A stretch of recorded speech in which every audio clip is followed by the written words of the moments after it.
Hello everyone, তো আশা করি তোমরা সবাই ভালো আছো। তো দেখো, আজকে হচ্ছে যে ভিডিও টপিকটা আলোচনা করব, এটা ক্লাস 10-এর, ঠিক আছে, জীবন বিজ্ঞানের চ্যাপ্টার 4 যে আছে, মানে অভিব্যক্তি অভিযোজন চ্যাপ্টারটা, সেটার প্রশ্ন উত্তর। তো দেখো, প্রথম প্রশ্নটা যেটা আছে যে অভিব্যক্তি কথার অর্থ কি, এটা হচ্ছে ক্রমবিকাশ। এবার দেখো, যেটা 2 নম্বরের প্রশ্ন আছে যে পৃথিবীতে জীব বৈচিত্র্যের কারণ হলো কি, এটা হচ্ছে অভিব্যক্তি। মানে পৃথিবীতে জীব বৈচিত্র্য মানে কি বলতো, যে অনেক প্রকারের জীব দেখা যায়, মানুষ, হাতি, বাঘ, ভাল্লুক, আরও অনেক কিছু, ঠিক আছে। তো এই যে এরকম জীব বৈচিত্র্য হয়েছে, এটার মেন কারণ কিন্তু অভিব্যক্তি। এবার দেখো, যেটা 3 নম্বরের প্রশ্ন আছে যে অভিব্যক্তি কাকে বলে।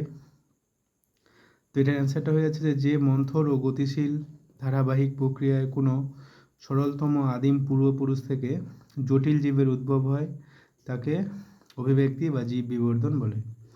মানে বুঝতেই পারছো তোমরা, যে মন্থর মানে খুব স্লো হবে, ও গতিশীল, ঠিক আছে, খুব মন্থর ও গতিশীল ধারাবাহিক প্রক্রিয়া। গতিশীল মানে এখানে বলছে যে পরিবর্তনটা হবে কিন্তু ধীরে ধীরে হবে, কিন্তু পরিবর্তন হবে, ওটাকেই বলছে গতিশীল, ঠিক আছে। তো এটাকে বলা হয় অভিব্যক্তি। এবার দেখো, যেটা 4 নম্বরের প্রশ্ন আছে যে রাসায়নিক বিবর্তনবাদ কাকে বলা হয়। এটা অ্যান্সারটা হয়ে যাচ্ছে যে জীব সৃষ্টি সম্বন্ধে ওপারিন ও হেলডেনের মতবাদকে রাসায়নিক বিবর্তনবাদ বলা হয়। মানে জীব কিভাবে সৃষ্টি হয়েছিল, ঠিক আছে, পৃথিবীতে কিভাবে জীব সৃষ্টি হয়েছিল, সেই নিয়ে বিজ্ঞানী ওপারিন আর হেলডেন হচ্ছে মতবাদ দিয়েছিল। তো এদের দুজনের মতবাদটাকে বলা হয় রাসায়নিক বিবর্তনবাদ। এরপরে দেখো, যেটা 5 নম্বরের প্রশ্ন আছে যে গরম তরল স্যুপ কি। এটা অ্যান্সারটা হয়ে যাচ্ছে যে বিভিন্ন প্রকার জৈব যৌগ, যেমন acetylene, methane, ethylene, glucose, fructose ইত্যাদি সমুদ্রের জলে মিশে সৃষ্টি হয়েছিল গরম তরল স্যুপ।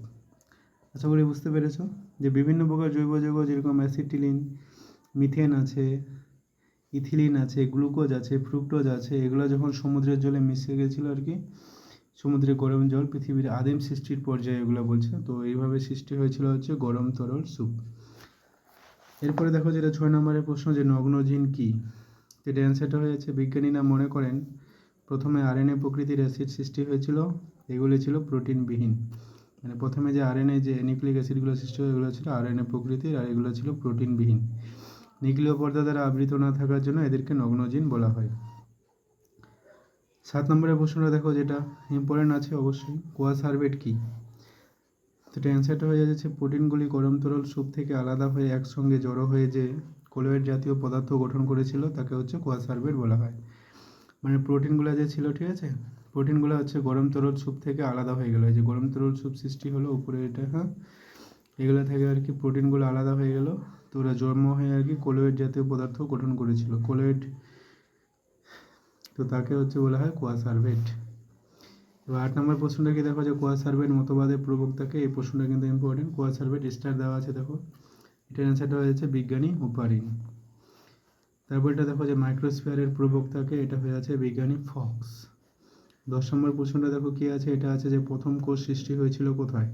মানে পৃথিবীতে যে কোষ সৃষ্টি হয়েছিল, ঠিক আছে, সেটা হয়ে যাবে অ্যান্সারটা সমুদ্রের জলে। তো এরপরে দেখো, যেটা আছে যে মিলার আর উরের পরীক্ষা, এটা কিন্তু মোস্ট ইম্পর্টেন্ট।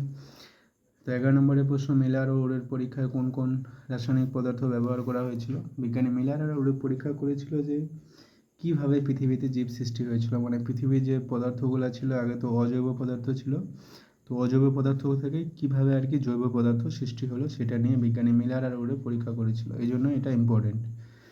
তো দেখো কী কী নিয়ে পরীক্ষা করেছিল, সেটা হচ্ছে মিথেন নিয়েছিল, অ্যামোনিয়া নিয়েছিল এবং হাইড্রোজেন গ্যাস নিয়েছিল। 2:2:1 অনুপাতে নিয়েছিল, ঠিক আছে। তারপরে দেখো 12 নম্বর প্রশ্ন আছে যে মিলার ও উরের পরীক্ষায় উৎপন্ন পদার্থগুলো কী কী।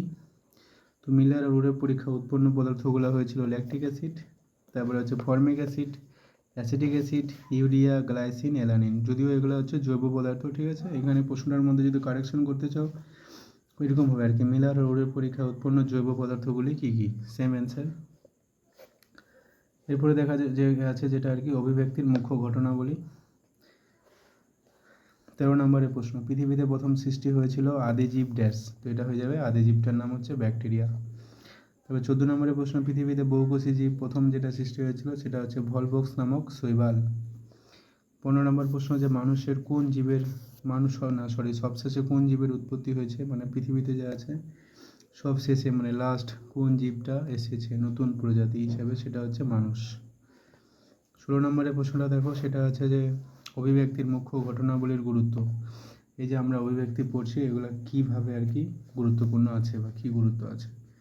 এটা দেখো, যেটা বলছে যে পৃথিবীর 3 ভাগ জল এবং 1 ভাগ স্থল, এটা আমরা জানি। মিলার এবং উডের পরীক্ষা থেকে প্রমাণিত হয় যে জীবনের উৎপত্তি জলেই ঘটেছিল।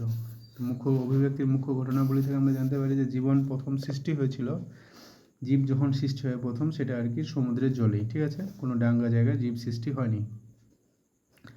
2 নম্বরটা কী বলছে দেখো, প্রাণহীন আদিম পরিবেশে অজৈব পদার্থ থেকে প্রথমে সরল এবং পরে জটিল জৈব পদার্থ সৃষ্টি হয়েছিল, যারা পরস্পর একত্রিত হয়ে প্রাণের উদ্ভব ঘটিয়েছিল। মানে প্রাণহীন আদিম পরিবেশটা যে ছিল পৃথিবী, সেটা প্রথমে কী পদার্থ সৃষ্টি হয়েছিল বলো? অজৈব পদার্থ। সেখান থেকে সৃষ্টি হলো সরল এবং পরে হলো জটিল পদার্থ। এই থেকে সৃষ্টি হলো হচ্ছে জীব। তো এটা আর কি অভিব্যক্তির মুখ্য ঘটনাবলীগুলোর গুরুত্ব। এরপরে প্রশ্ন আছে দেখো, জৈব অভিব্যক্তির মতবাদ। তো জৈব অভিব্যক্তির মতবাদ বলতে বোঝাচ্ছে যে কোন কোন বিজ্ঞানী এবার তাদের মতবাদ কী দিয়েছেন সেটা সম্পর্কে আর কি আলোচনা হবে। তো এক একটা বিজ্ঞানী এক এক রকম বলেছেন। তো আমাদের সিলেবাসের মধ্যে তোমাদের হচ্ছে বিজ্ঞানী ল্যামার্ক আছে আর হচ্ছে বিজ্ঞানী ডারউইন আছে। তো 17 নম্বরের প্রশ্ন দেখো যে ল্যামার্কের লেখা বইটার নাম। তো ল্যামার্কের লেখা বইটার নাম আমরা জানি ফিলোজফি জুওলজিক। মোস্ট ইম্পর্টেন্ট প্রশ্ন, হ্যাঁ, ল্যামার্কের লেখা বইটার নাম কি? তো সেটা হচ্ছে ফিলোজফি জুওলজিক।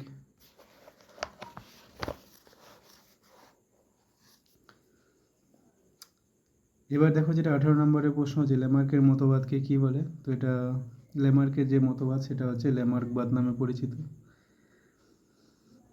19 নম্বরের প্রশ্ন আছে দেখো যে ল্যামার্কের মতবাদগুলি লেখো। মানে ল্যামার্ক যে আছে, বিজ্ঞানী ল্যামার্ক জৈব অভিব্যক্তির ঘটনাগুলোর আর কি কী কী মতবাদ দিয়েছিল। তো একটা মতবাদ দিয়েছিল বিজ্ঞানী ল্যামার্ক, সেটা হচ্ছে পরিবেশের প্রভাব। 2 নম্বরটা দিয়েছিল অঙ্গের ব্যবহার ও অব্যবহার সূত্র। 3 নম্বরটা দিয়েছিল যে অর্জিত বৈশিষ্ট্যের উত্তরাধিকার সূত্র। আর 4 নম্বরটা দিয়েছিল নতুন প্রজাতির উৎপত্তি। তো বিজ্ঞানী ল্যামার্ক যে আছে এইসব মতবাদ আর কি দিয়েছিল। তো আমাদের মনে রাখার জন্য বা তোমাদের পরীক্ষায় যে আসবে এটা তো অবশ্যই বলা যাচ্ছে, কিন্তু ডারউইনের মতবাদ অনেক আছে, তো ল্যামার্কের মতবাদ 4টাই। তো অবশ্যই তোমরা ল্যামার্কের 4টা মতবাদই মনে রাখবে, ঠিক আছে। এরপরে দেখো যেটা 20 নম্বরের প্রশ্ন আছে যে ল্যামার্কের মতবাদের সপক্ষে উদাহরণ দাও। মানে বিজ্ঞানী ল্যামার্ক যে আছে কি কি প্রমাণ দিয়েছিল। তো এটা হচ্ছে 1 নম্বরটা হাঁসের লিপ্তপথ। হাঁসের লিপ্তপথটা কীরকম দেখো, যে হাঁস জলে সাঁতার কাটার ফলে পায়ের আঙুলগুলো পাতলা চামড়া দিয়ে যুক্ত থাকে, যা হচ্ছে এরকম পাগুলোকে লিপ্তপথ বলে, যা হচ্ছে লিপ্তপথে পরিণত হয়েছে। মানে হাঁসের যে আঙুলগুলো আছে পায়ের, ঠিক আছে, এখানে যেরকম এখানে আমাদের ফাঁকা আছে, তো এই জায়গাগুলো হাঁসের আর কি চামড়া দিয়ে, পাতলা চামড়া দিয়ে যুক্ত থাকে। তোমরা দেখেছো আশা করি, ঠিক আছে। তারপরে দেখো যেটা জিরাফের লম্বা গলা। উঁচু গাছের পাতা খাওয়ার জন্য লম্বা গলা ও পা বিশিষ্ট জিরাফের আবির্ভাব হয়েছে। তো ল্যামার্কের আর কি মতবাদগুলো সপক্ষে উদাহরণ এরকম, যে জিরাফের লম্বা গলা হয়েছে কেন। তারপরে যেটা 3 নম্বর আছে দেখো, উট পাখির নিষ্ক্রিয় ডানা। উট পাখির পূর্বপুরুষেরা যে ছিল তাদের ডানাটা ছিল সক্রিয় এবং আকাশে উঠতে পারত বলে, কিন্তু বংশানুক্রমে ডানার ব্যবহার না করার ফলে, মানে উট পাখি যে আছে ডানার ব্যবহার করতোই না, ফলে এদের ডানাগুলো যে আছে এগুলো এখন লুপ্তপ্রায় অঙ্গে পরিণত হয়ে গেছে। তারপরে দেখা আছে যে ল্যামার্কের মতবাদের বিপক্ষে উদাহরণ। মানে ল্যামার্ক যে যে কথাগুলো বলেছিল তার সপক্ষে তো প্রমাণ পেলাম, এবার বিপক্ষেও প্রমাণ আছে। মানে ল্যামার্ক যে মতবাদগুলো দিয়েছিল সেগুলো কিছু ভুল। যেরকম একটা হচ্ছে লেজযুক্ত ইঁদুর। তো এটা হচ্ছে বিজ্ঞানী ভাইসম্যান ইঁদুরের উপর পরীক্ষা করে ল্যামার্কের মতবাদকে নাকচ করেছেন। তিনি একজেরা ইঁদুর দম্পতি লেজ কেটে গিয়ে তাদের প্রজনন ঘটালেন। একইভাবে 35 জন ধরে লেজ কাটা সত্ত্বেও লেজবিহীন ইঁদুর সৃষ্টি করা যায়নি। মানে ল্যামার্ক বলেছিল না, যদি ব্যবহার করো তো সেই জিনিসটা থাকবে, আর যদি না ব্যবহার করো সেই অঙ্গটাই থাকবে না। সেই জন্য বিজ্ঞানী ভাইসম্যান যে আছে ইঁদুরের লেজ কেটে দিচ্ছিল, ঠিক আছে। 2টা ইঁদুর নিল, ওদের লেজ কেটে দিল। ওদের থেকে যে আবার বাচ্চাগুলো হলো তাদেরও লেজ কেটে দেওয়া হলো, আবার ওদের থেকে যে আরও বাচ্চাগুলো হলো তাদের লেজ কেটে দেওয়া হলো। এভাবে 35 জন ধরে পরীক্ষা করা সত্ত্বেও কোনো ইঁদুরের আর কি লেজবিহীন ইঁদুর জন্মায়নি। মানে প্রত্যেকটা ইঁদুরেরই লেজ ছিল তাও। তারপরটা আছে যেটা দেখো, ড্রসোফিলা মাছি। ড্রসোফিলা মাছিকে পরপর 60 জন ধরে অন্ধকার ঘরে রেখে জনন ঘটিয়ে কোনো মাছি অন্ধকার জন্মাতে দেখেননি।